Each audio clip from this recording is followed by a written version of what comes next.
शेतकऱ्यांसाठी आजचा हवामान अंदाज, पीक विमा, पीएम किसान, नमो शेतकरी तसेच शेती विश्वातील आजच्या ताज्या घडामोडी पाहण्यासाठी व्हिडिओ शेवटपर्यंत जरूर पहा। अतिदुर्गम भागात मोबाईल टॉवर उभारणार, वर्षभरात पहिल्या टप्प्यात 930 गावांचा समावेश, शासन देणार 200 चौरस मीटर जागा। राज्यातील 36 पैकी 34 जिल्ह्यांमधील अतिदुर्गम भागात मोबाईल टॉवर उभारण्यात येणार आहेत।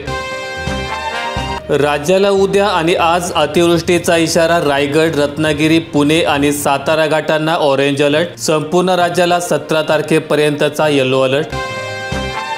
कुणबी नोंद सिद्ध करणाऱ्यांनाच लाभ, सरकारचे स्पष्टीकरण, गरीब असणे हे आरक्षणामागचे कारण नाही। वर्धा जिल्ह्यात 3648 शेतकऱ्यांना आर्थिक मदत, नुकसानग्रस्तांना दिलासा, 2,30,00,000 रुपयांची मंजुरी दिली। शेतकऱ्यांसाठी मदत अद्यापही अपुरी। ऑगस्टच्या हप्त्यातून 26 लाख बहिणी बाद, 5 निकषांवर महिलांचे 1500 रुपये थांबवले। गोंदिया जिल्ह्यात 48 गावांवर पुन्हा जलसंकट, पाणी कराची थकबाकी वाढली, पुरवठा बंद करण्याचा इशारा। यवतमाळ जिल्ह्यात 70 जलस्रोत दूषित, आरोग्य विभागाकडून सूचना। ऑगस्टच्या पाणी तपासणी अहवालामध्ये उघड, महिनाभरापासून सर्वत्र अतिवृष्टी होते, नदी नाले तुडुंब भरून वाहत आहेत। अशा परिस्थितीत गावाला पाणी पुरवठा करणाऱ्या जलस्रोत दूषित होण्याची शक्यता असल्यामुळे ऑगस्ट महिन्यात आरोग्य विभागाकडून पाण्याचे नमुने घेऊन तपासणी करण्यात आली। यात विविध ठिकाणच्या 70 जलस्रोत दूषित असल्याचं आढळून आलं।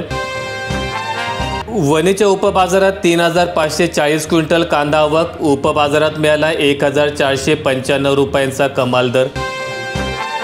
7/12 कोरा मागणीसाठी शेतकरी मुंबईत धडकणार, महादेव जानकर यांचं नेतृत्व। शेतकऱ्यांचा 7/12 कोरा करा या मागणीसाठी लाखो शेतकऱ्यांसह शनिवारी मुंबईत धडकणार दिले जाणार। बिस्किटे, साबणाचे छोटे पाकिट स्वस्त नाहीच, FMGC कंपन्या थेट दिलासा देऊ शकणार नाहीत। 15 नोव्हेंबर पूर्वी ऊस गाळपास परवानगी नको, बळीराजा शेतकरी संघटनेची मागणी, FRP वाढवण्याची विनंती। मराठा समाजाचे कोणते आरक्षण कायम ठेवणार, राज्य सरकारला उच्च न्यायालयाचा सवाल। मराठा समाजाला सध्या 2 आरक्षणे आहेत, त्यामुळे त्यातील कोणते आरक्षण कायम ठेवायचे याबाबत तुम्ही निर्णय घेतला आहे का, अशी विचारणा शनिवारी मुंबई उच्च न्यायालयाने राज्य सरकारला केली। रब्बी पिकांसाठी 16 दिवस विशेष मोहीम, कृषी शास्त्रज्ञ 3 ऑक्टोबर पासून शेतकऱ्यांना भेटीसाठी गावोगावी जाणार।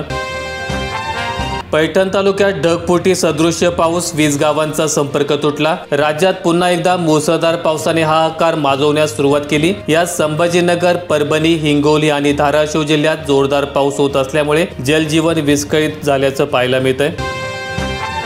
घामाने पिकवली मिरची, भावाने केली फसवणूक, मिरचीचे भाव उतरल्यामुळे मिरची उत्पादक शेतकरी हवालदिल। औषध दर कपातीचे लाभ ग्राहकांना द्यावेत, NPPची माहिती, बदललेल्या किमतीची जाहिरात करा। GSTचे नवीन दर येत्या 22 सप्टेंबर पासून लागू होणार आहेत। उत्पादकांनी आणि मार्केटिंग कंपन्यांनी बदललेल्या दराने वस्तू आणि औषधे विकणे आवश्यक असणार आहे।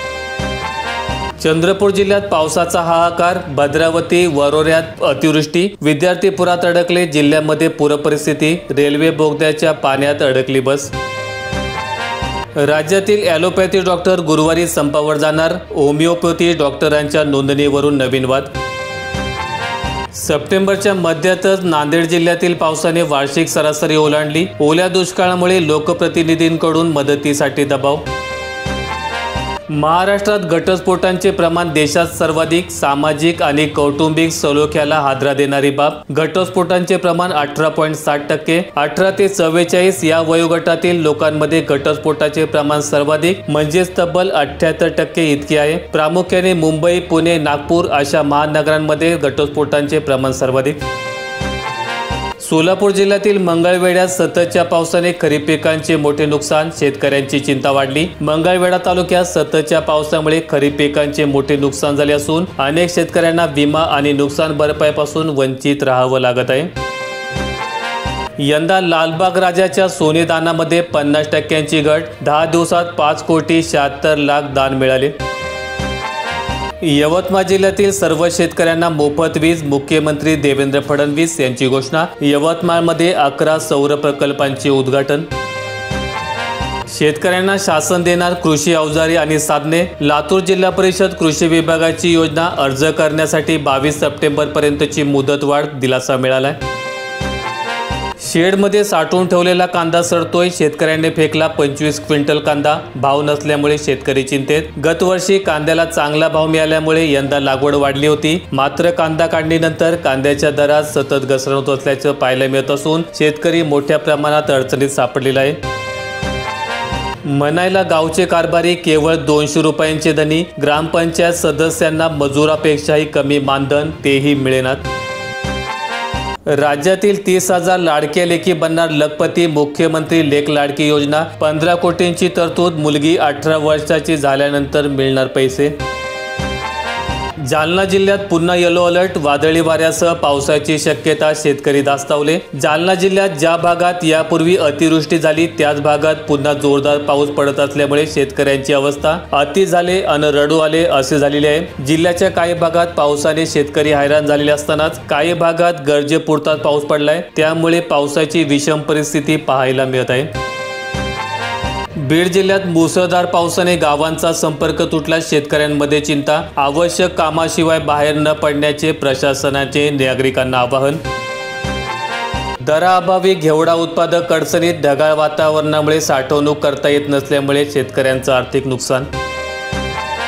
मुसळधारेचा तडाखा, शेत शिवाराला फटका, अनेक घरांमध्ये तळे साचले। सोलापूर, चंद्रपूरसह परभणी जिल्ह्यात पूर परिस्थिती, पिकांसह घरांना फटका, दुबार पेरणीचे संकट।